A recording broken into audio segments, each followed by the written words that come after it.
Дорогие друзья, меня зовут Михаил Фишер, и я рад приветствовать вас на 10-й международной технологической конференции «Стартап Village», которая в ближайшие 2 дня традиционно выступит центром притяжения стартапов, инвесторов технологических корпораций и представителей органов власти. В этом году конференция охватит ключевые темы, связанные с вызовами, которые стоят перед российским технологическим бизнесом. От импортозамещения и технологического суверенитета до привлечения инвестиций в IT-отрасль и поддержки стартапов. Мы приготовили для вас множество остро актуальных сессий и дискуссий, интервью и киноутов с keynotes with greatest professionals from all the fields. Choose the sessions most relevant to you and add them to your calendar. We'll have plenary session, meeting with mentors and meeting the best technological sessions within Startup Bazaar. 4 tracks, more than 300 speakers from 10 countries all over the world, not concluding the partners who are going to be speaking during 8 events of the additional program. Today and tomorrow we'll wait for you here in the Central Park of Skolkovo. And also we have online option which can be accessed through the website. Join us and you're welcome.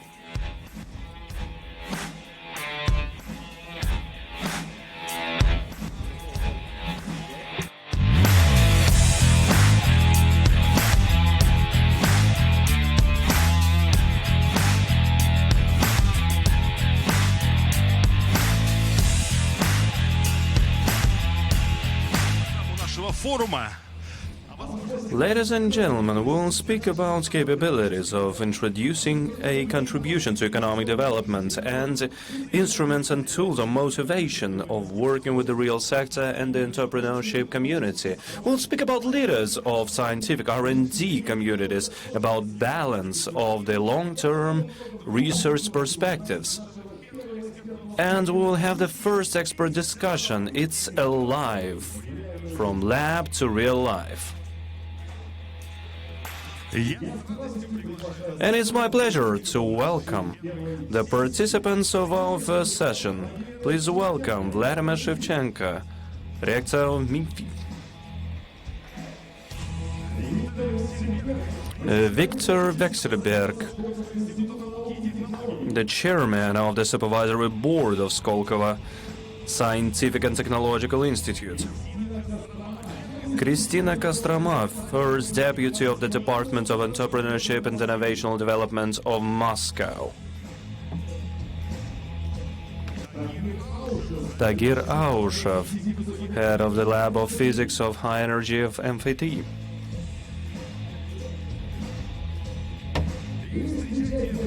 And please welcome the moderator of our first session, Alexander Fertman, Director on Science and Technologies and Education of Skolkovo Foundation.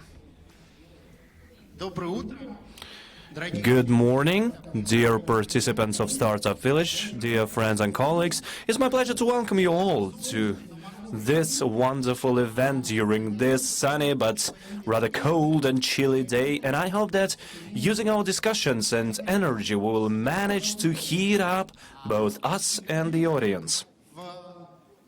And of course, this is the 10th anniversary of Startup Village, and we have to speak about this connection of science and education and industry and business. This was the foundation of the whole Skolkovo project. And during the crisis times, the smart companies, the smart states are investing into research and development.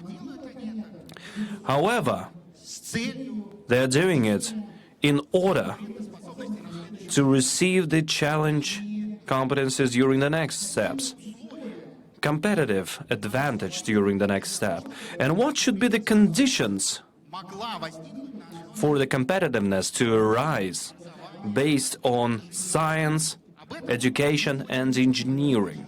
This is what we're going to be talking about with our experts, and our first question is going to be dedicated to the founder of Renova company,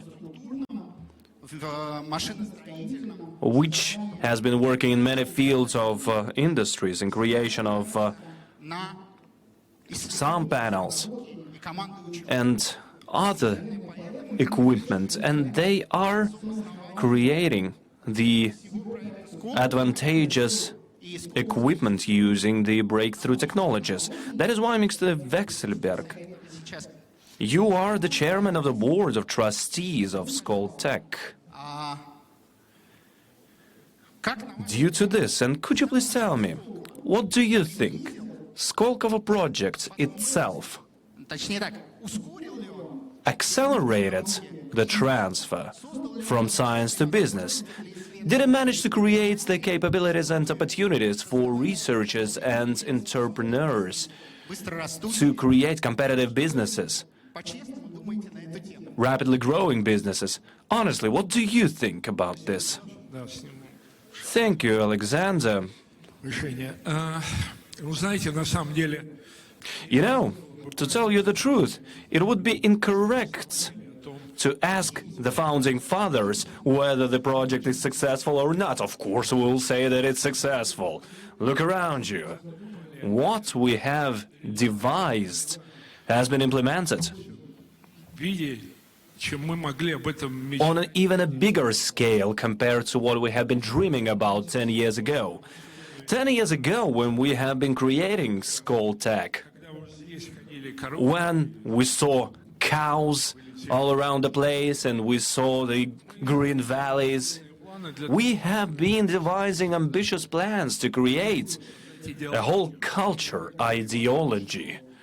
And we're always saying that Skolkovo is not just a territory, this is ideology. The ideology of innovations, which has to be realized as an ecosystem which supports the creation and the growth of new innovational projects and technologies. And the next step would be the introduction of these technologies into the real economy. And definitely, we do understand the nature of how it has to be. And this ecosystem is based on 5 main elements. And the main ones have been the following: Skolkovo Institute of Science and Technology, Center of Competencies, Center of Education, Center of Research, which was supposed to, and I hope that it managed to become the anchor and the core of Skoltech. The second element is Technopark. Everybody knows that as of now, our Technopark has united more than 400 companies, and this is a startup community. And more than 3,000 startups are simply walking around the place and working under the umbrella of Skolkovo. Number 3, money. Of course, there can be no innovations without the money. First of all, we're talking about venture investments, and that is why the community of venture funds, investors, private and corporate, is the key element. We're talking about more than 50 companies, which are helping us as financial partners. Element number 4, the key industrial partners, the bridge between innovational business and the real sector. And as of now, R&D centers of more than 50 companies are located in Skolkovo, and they are working closely with us all the time. And the last element is the conditions for life, for recreation and work of all our participants. You can see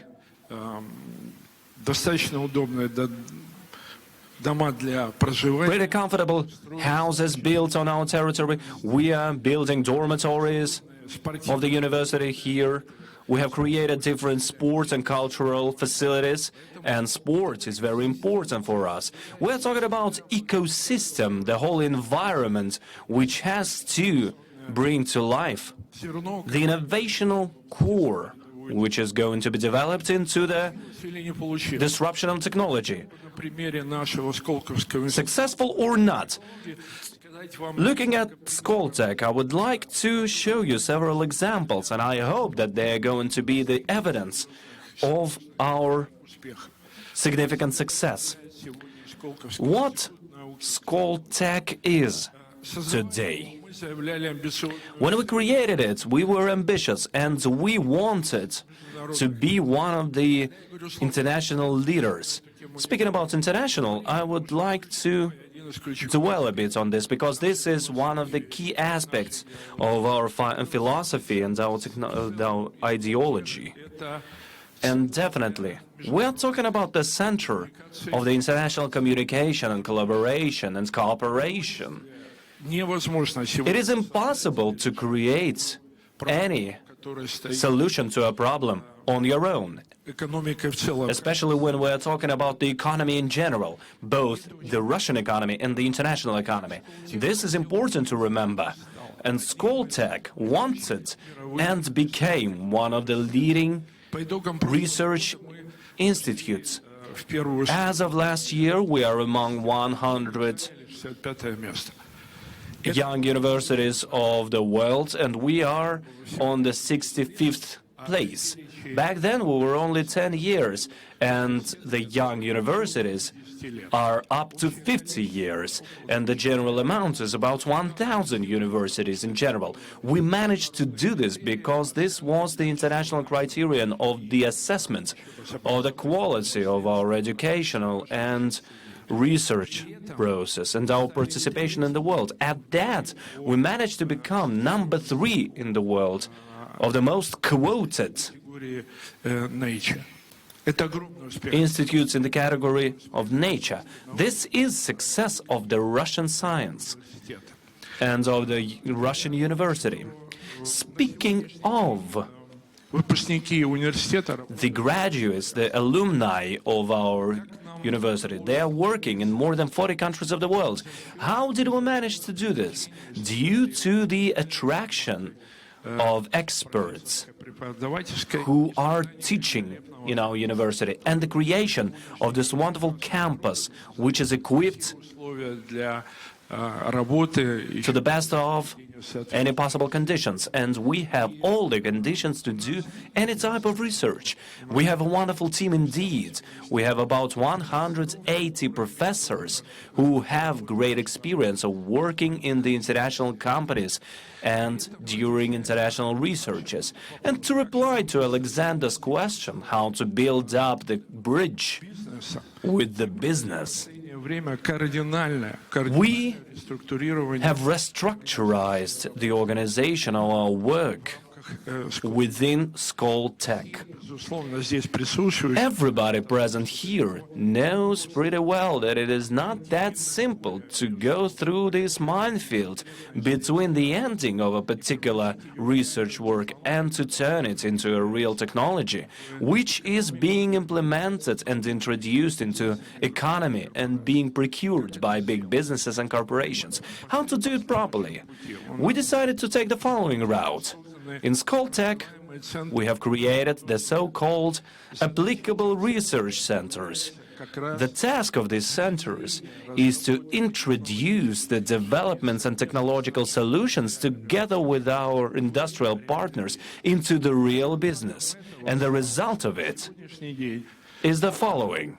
As of now, 1/3 of the budget, 1/3 of the budget of Skoltech is being formed by the contracts on common and mutual developments which are conducted together with our industrial partners. More than 300 contracts and 1/3 of budget. This is huge. Among our customers, we have the leading Russian corporations. I'm not going to mention them all.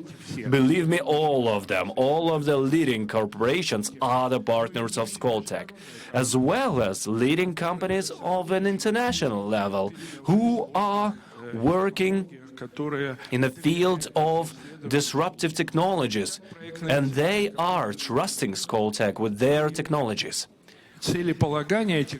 And the goals that they create and the KPIs is always connected with the fact whether the technological solution has been given to the industry or not.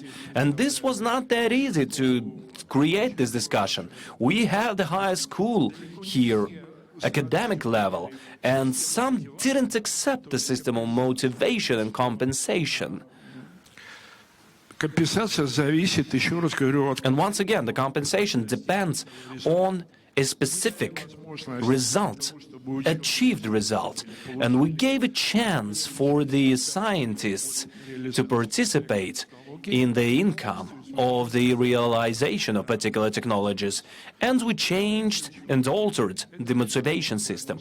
Also, another element is the creation of startups within Skoltech. As of now, we have created more than 100 of those. Some of them are the receivers of grants from Skolkovo Foundation, говорю, с нашим and some of them are working with our industrial partners.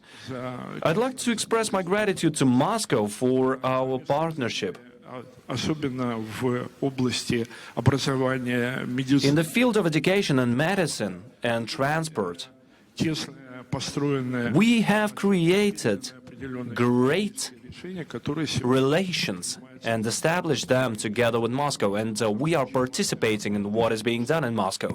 Moscow is a very significant partner for us because we have a great lab base which is located in Skolkovo, and this wouldn't be done without our cooperation with Moscow City.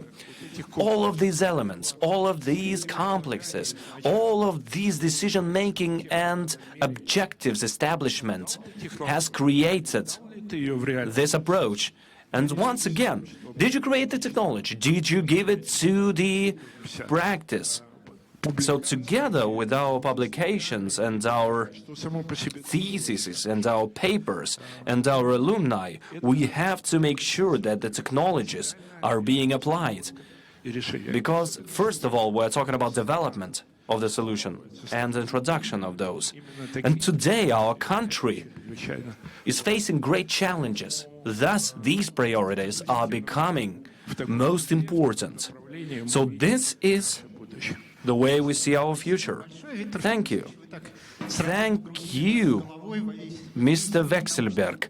You have immersed us into the technologies and their link with the business. And I have this assumption why the project was successful. At some point, we decided to scale it up, and there was this law on innovational and technical centers, which is supporting lots of different institutes all over the country. Of course, the experience of Skolkovo has been expanded, but this movement is being led by the Vorobyovy Gory, the Vorobyov Mountains Valley, which is created together with Moscow.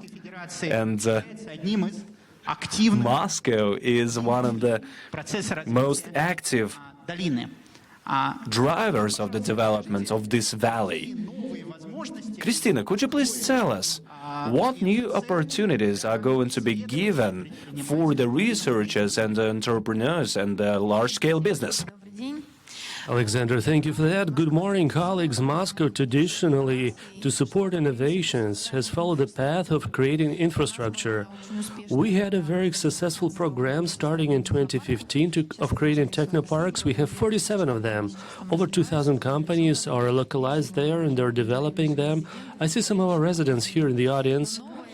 But the new stage of innovation development and creation of physical infrastructure, for us it was born in 2020, when Mr. Sadovnichiy with Sergei Semyonovich agreed,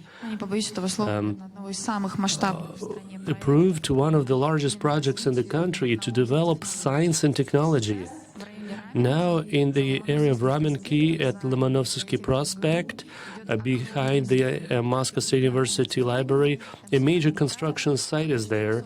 We have over 4,000 square meters that will be built. 3 buildings are already visible. Moscow is funding one of them, and Victor has just said that ideology is very important to have an idea. So it's not only about building the walls, because developing projects are multiple in Moscow. Any company can find something, but this center at Moscow State University is about transfer scientific knowledge, R&D of applied nature. And if we talk about numbers as such, so 65,000 square meters, it's a facility for 3 groups of companies. Separately, we identify space for scientific teams, for young teams, for startups, for those who are testing their hypothesis. We're in the P stage. The largest segment is located to fast-growing tech companies that are at round A and attract investments actively. They implement various solutions. And in the third block, we attract R&D departments and spin-offs of companies. I know that they're very active. They work with in various areas like aerospace, etc. So we are receiving applications. You can be localized. You can find a facility there. So last month we completed the last floor, so facade is being done now. So we received more applications that we can actually place. So our team treats this project very carefully because we need to ensure synergy of these companies. So besides infrastructure, so we also provide some takes, breaks, and preferences. And Alexander, you're right. So this law on science and technology centers and scientific valleys, it's a whole package of legislation and support. And Moscow city government provides various subsidies to buy equipment to make it easier for you to launch your production, and also funding costs on IP and patents. So AI.Moscow is the platform for you to visit. We have a booth here of the Moscow city government, and colleagues can tell you what all the options are, what support can be provided, and I do hope that we'll see you there in the beginning of next year, our Science and Technology Center. Thank you for that, Christina. But besides those preferences and opportunities in infrastructure that those valleys provide, that Skolkovo project provides, the project contents means a lot, and the services that we can provide as part of our work, communications especially, because people of business, people of science, and entrepreneurs, they speak different languages, and engineers speak their own languages as well. So communications and interpretation is needed there. So it happens in such places, in Innovative Valley or Skolkovo project. I would like to ask my following question, to put it to Vladimir Shevchenko. Being an expert in the study of fundamental properties of matter, you worked for a long time with LCB, a corporation on a Large Hadron Collider, and separately, those mega projects are a major market in and of itself. And Shevchenko's team, with Professor Galutvin, created a company to produce modules for detectors. So it is a business, and it can be a successful business. And today you headed one of the best engineering schools in the country. Multiple times in your interviews, you said that the objective of MIPT is to train world-class researchers. This is what Viktor Felixovich talked about. Is there a demand in the Russian corporations for research engineers? Who are those people? And what is the situation like in the world from that perspective, from your position for research engineers? Thank you, Alexander. I will start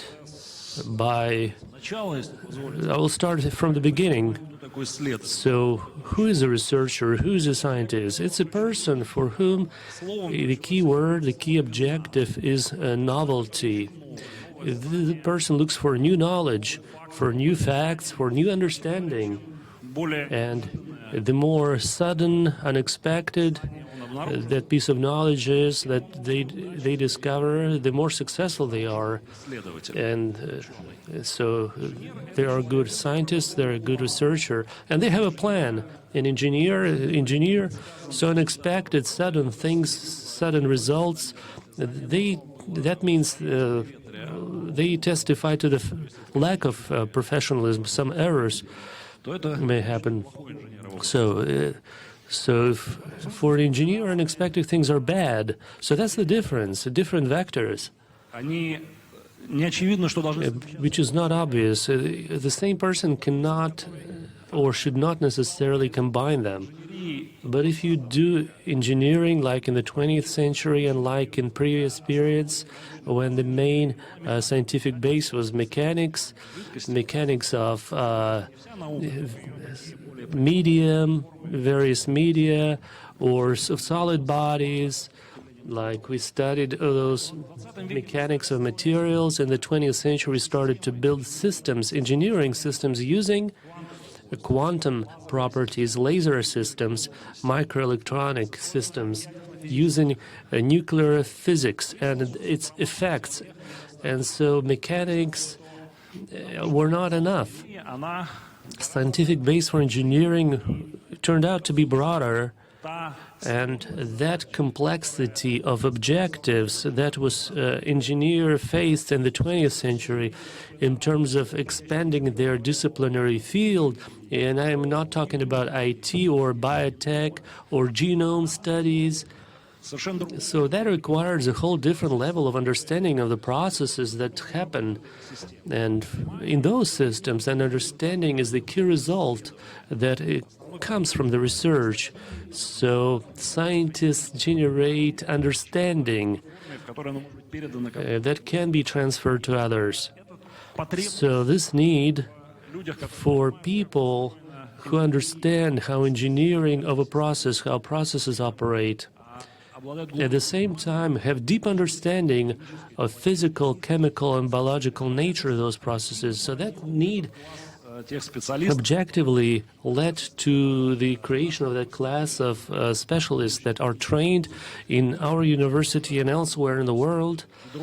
And the other side of this issue is the growing complexity of systems designed by engineers. We can talk about engineering of a blade, of an engine, or engine as a whole for an airplane, or you can design an airplane, an airport. Those are engineering tasks. And understanding that each one of those has its own criteria of success and its own complexities.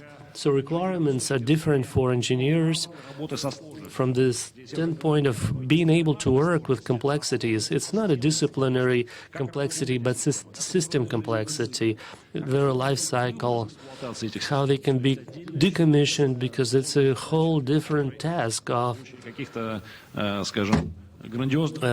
when we talk about major projects like in the Soviet era, we never thought what it's like to decommission such huge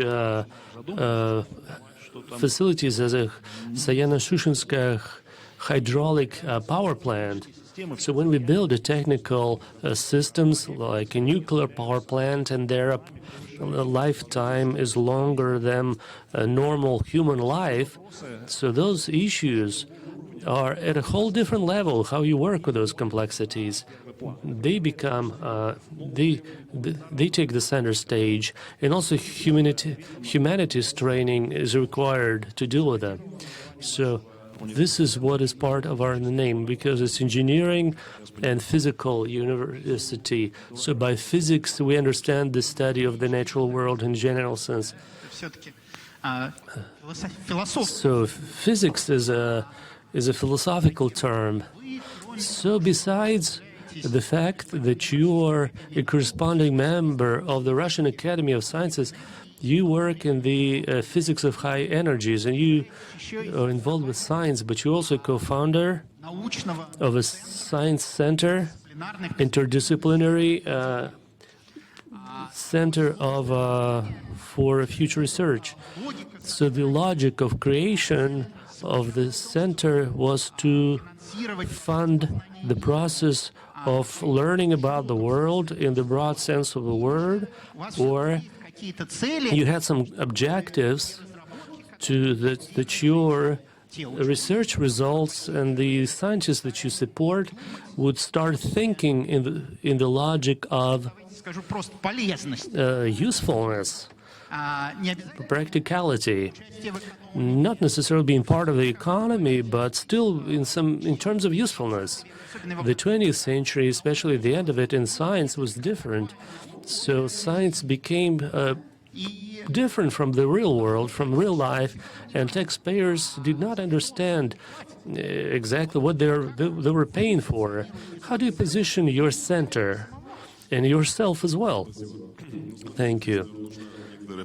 So I think some background is needed here. So all my conscious life, I was involved in basic science, and it turned out that for 2 years I was a prorector of MIPT, and I saw that science research should be done in universities. Then I worked for a year and a half with the Ministry of Science and Education, and we closely cooperate with our industrial partner, Norilsk Nickel. Basically, I saw all the stages of a life cycle of any product. And I came to the conclusion that one of the problems, and we can imagine what the interaction should be like between all those stages, but the devil is in the details. And innovations may be not only in the products, but also in the tools of interaction between those stages.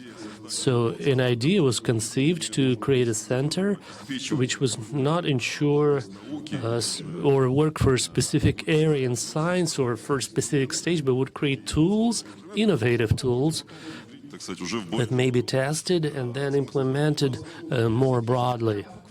So it sounds like a startup to test hypotheses. Yes, it is a startup, but from the standpoint of innovative ideas and funding science, we have, if we talk about innovation, we have blockchain, and being a non-commercial organization, one of the solutions is that has been tested in the world is creating an open platform for scientists if they're interested in creating something. That's an open solution, and then business may use it and develop specific applications or tools. And we do work on this currently. Or it can be something else. Another example, we have a grant system in Russia that is fairly recent here, and it's not sufficiently developed from my perspective. As a scientist, I know it's no secret, and it works like that in the rest of the world. If we apply for a grant, you basically they did it. We already know. So to be honest, so if you get your funding in December, we pretty much done the things that we are getting funding for, because we'll need to report on this eventually. So we apply for a grant, but in fact we do not know we'll get it. So we do it first or almost complete it, then we get granting, and then use that grant to lay the foundation for our next step, for our next developments. So it's not entirely fair, but it's a reputational grant. So if a scientist has reputation, they should be funded for that reputation, against that reputation, and they do something good, and they should report on that work. So that's one of the tools. Another tool, many grants are provided by the Ministry for postgraduate students, but that's So postgraduate students already made it, so they made it to postgraduate school, but it's a negative selection. So those who can go abroad and have guaranteed salaries will go there, and we get only those who stay here. So we provide grants to professors to make sure when they win those grants, they could create a position and select a postgraduate student to work with them. So a student would know what their prospects are. So that's a different approach. So we experiment with them on those things. So once we test it, we'll be able to apply it, and maybe the ministry will expand the experience. We'll scale it, just like our project. Yes, exactly right. Thank you for that. Victor, coming back to you. The first round was somewhat soft. Now I would like to play hardball a little bit. And the situation is not as cloudless, as cozy in terms of cooperation between businesses and science as we would like to see it.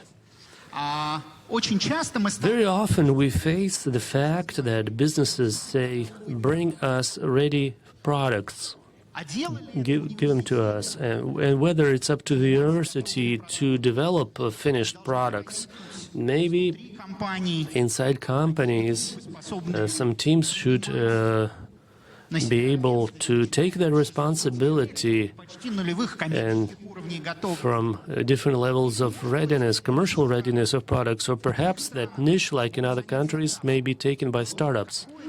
So what solution you see there and in Renova, in your businesses?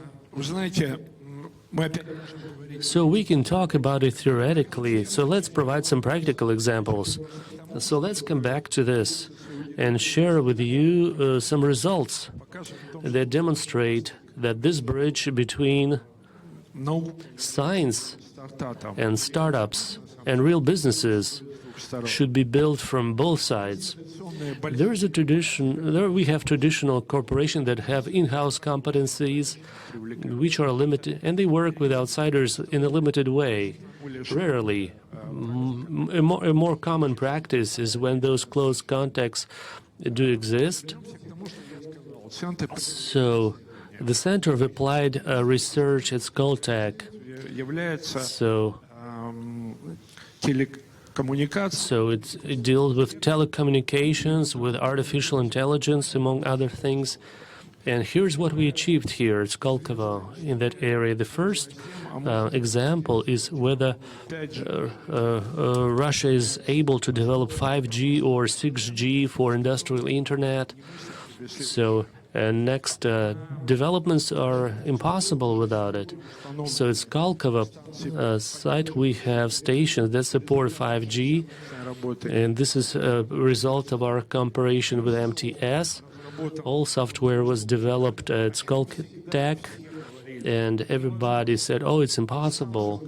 So the station that you can see here, this on that pole, you can see it from here, in fact. It was assembled in Russia from non-Russian components, at least not fully, but software for it was developed at Skoltech. I don't know if you saw it or not, but you may see it if you walk around here, and we have some drones that tested that technology. So it works, it operates. So it was done with close cooperation with Skoltech. So it's a real technology, operational technology today. And you'll be able to see a flying drone that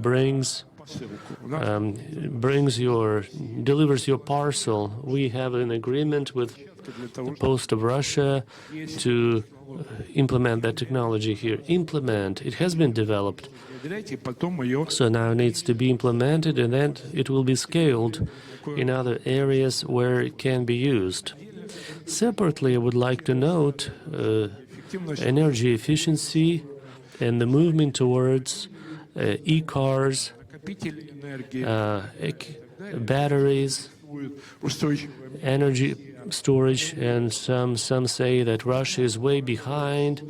But in our labs, we develop technologies that make it possible to develop Даже лучше. and best cathode materials for lithium-ion batteries, which are traditional, but also we work with other metals, with sodium, ion, etc. So this is about tomorrow, about future. And those technologies are being developed, and eventually we will sign an agreement with Rosatom, and that technology will be implemented. Third example, photonics. Tomorrow's world will be using other elements as a basis, and now we're able to make those solutions. I think you may have seen them you may have seen Тест like IT tests. на базе уже элементов, связанных с All of it is created on the elements да. based on the photon technologies. And of course, Они делают ESG. на все сложные. It never went anywhere. Despite all the complicated times, we are dedicating a lot of attention to it. And today, Президент we have the president of Skoltech here, but he is attending one of the first systems of CO2 storage and disposal systems based on the solutions created in Skoltech.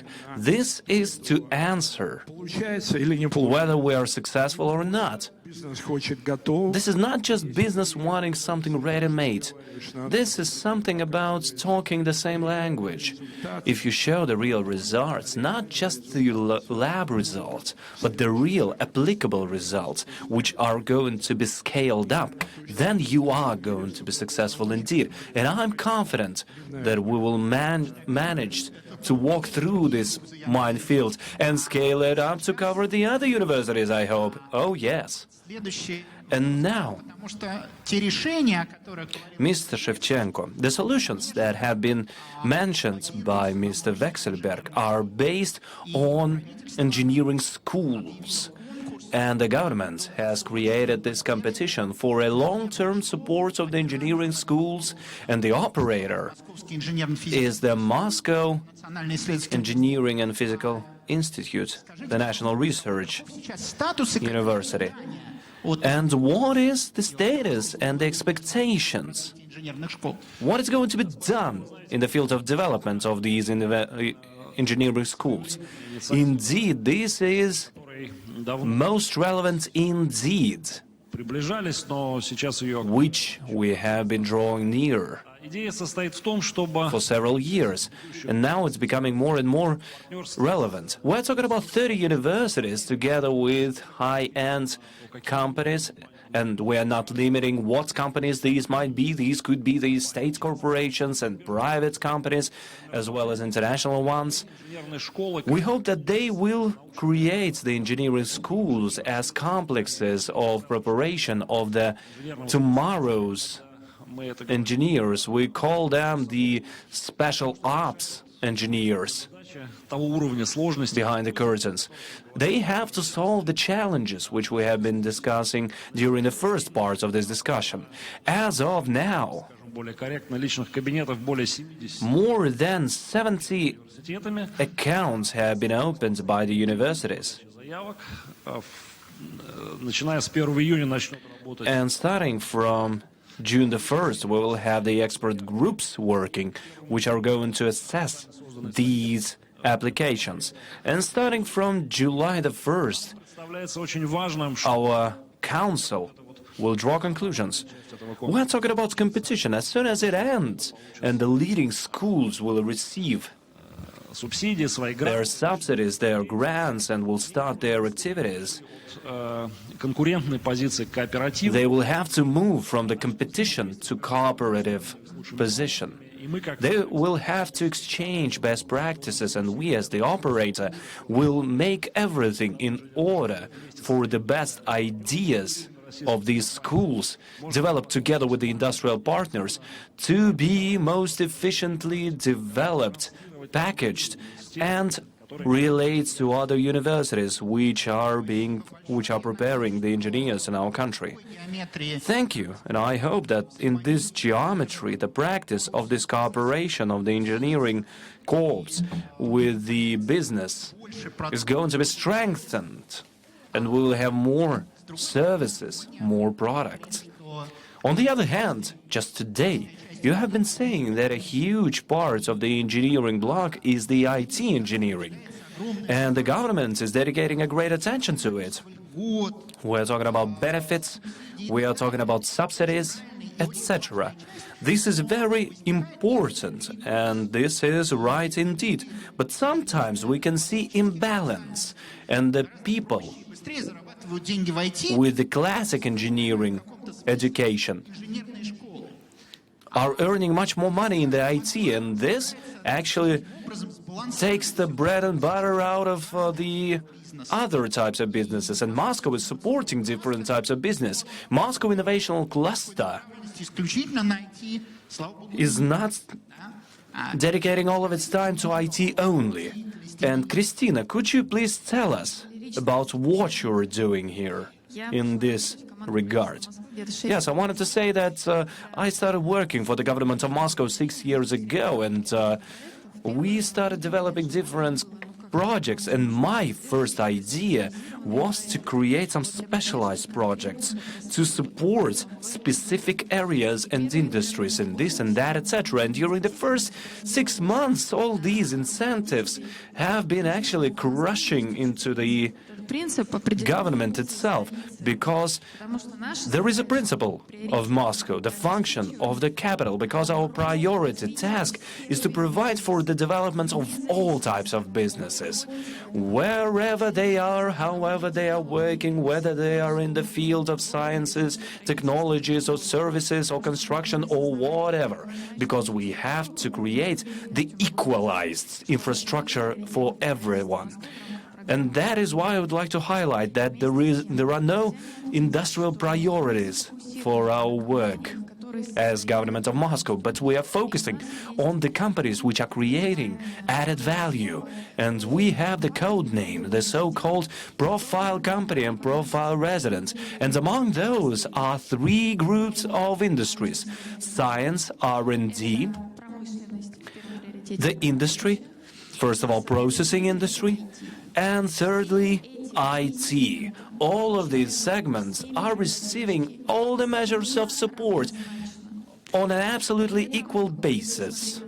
At that, looking at our KPI, we have 4 KPIs: creation of startups and technological companies, the attraction of investments, we are correlating together with the development institutes, and of course the income of the company. And recently we started working with intellectual property and patents, because the situation is not that good in the country as of now.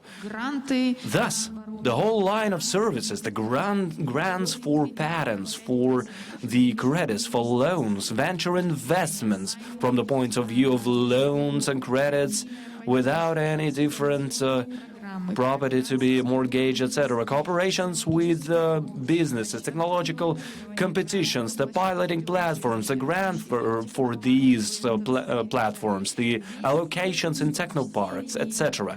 The whole course, the whole line, starting from startups to a large technological company, are equalized in their support. And basically everyone can use these platforms for their benefits. IT is a great competence for Moscow, IT in general and digital development, but we need all the companies from every segment and industry to develop equally. Yes, and the IT has to be controlled by some hardware. Indeed. Yes, I think that Mr.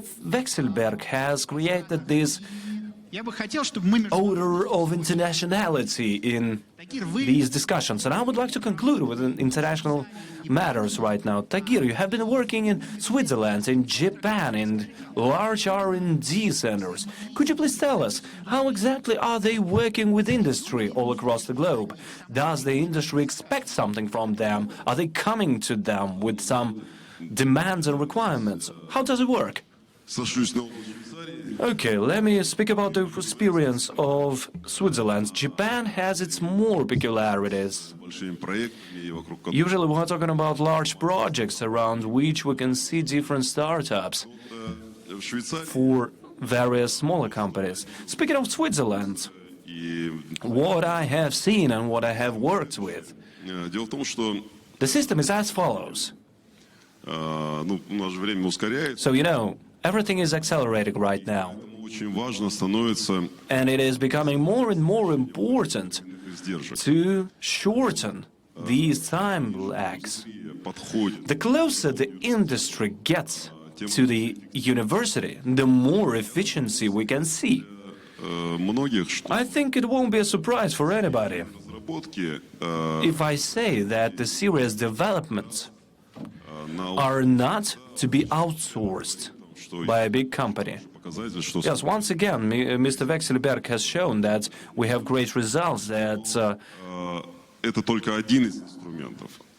because of the Часть разработки different R&Ds in Skoll Tech, but this is one of the tools. Most of the developments are being done by big companies inside of big companies and not outside. And Switzerland is creating conditions in order for universities создавать. to be connected almost directly Конечно, свои центры разработки. Это и with the enterprises and universities. So, and the enterprises are having their own R&D labs inside universities. They have this closed authorization there. They are not letting anybody there, but they are still close to the students, to the scientists. They can hire different students, and they can have students in the field of practice in their enterprise, and I don't see something like this in Russia right now, and we have quite objective reasons for that, because да, есть, я понимаю. big companies are not building their R&D centers near the university, but we have our R&D centers, of course, yes, that's another thing. Yeah, so we don't have it in the universities, that is why we're working with Lenovo Park to create our lab there. So, but once again, what are we talking about here?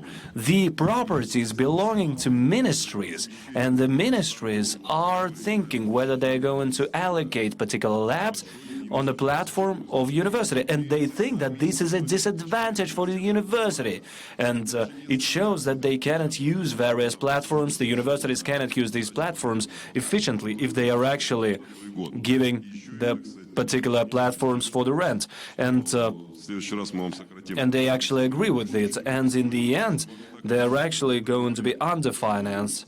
So, and honestly, this is not the way to think. This is nonsense. The ministry, as I think, Никого представителей нет. so I think that ministry is not interested in our panel. I don't see anybody from the ministries. But honestly, they have to stimulate this, because if the university allocates an industrial lab, they have to get some bonuses and etc., etc. And then, as soon as this cooperation is going to be successful, they will build their own building near the university. This has to be done step by step. And Switzerland has this practice. Условия. Все This is медицина, an important condition. IT, Pharmaceutical, engineering, IT, digital companies, all of them are creating their labs or campuses университетами. on the territories of the universities or in their vicinities. And this is giving its fruits, and we need to think about it as well. Thank you very much for your comments. Thank you to all the speakers. I think that all the efforts which were described here have to be strengthened and accelerated, because all the expenditures, both financial and time-wise, have to be less, because we have to transfer the technologies to the business after they are developed. Thank you very much once again. Thank you, dear participants, and this is the end of our first session. Let's hear it to our audience. We have started the program of the main stage, and let me tell you about what to expect during the next 2 days. Startup Village is built up of several thematical tracks. But Web Ventures Vision Stage, the main stage where we are, we will have the discussions and speeches dedicated to the influences of economic turbulence on the market, speaking about expansion and a shift of accents in the technological developments and new demands aiming at import independency. We're talking about plenary session dedicated to reassessing the role of innovational and technical activities in the era of economic turbulence. We'll speak about innovations in the field of technological markets, the key areas of pharmacology, medicine, and agriculture. The expert will discuss the new technologies of green energy, aeromobility, digitization, and automation of industry. The main event for startup area is the pitch session, which will take place on first stage and startup stage within the investment track. The participants of the conference will have a memo, which is going to describe the venture market description by the venture investors. And the topic on the track will be the matters and questions of the startup community, the investments, the venture transactions, and the asset control within the limited field and area.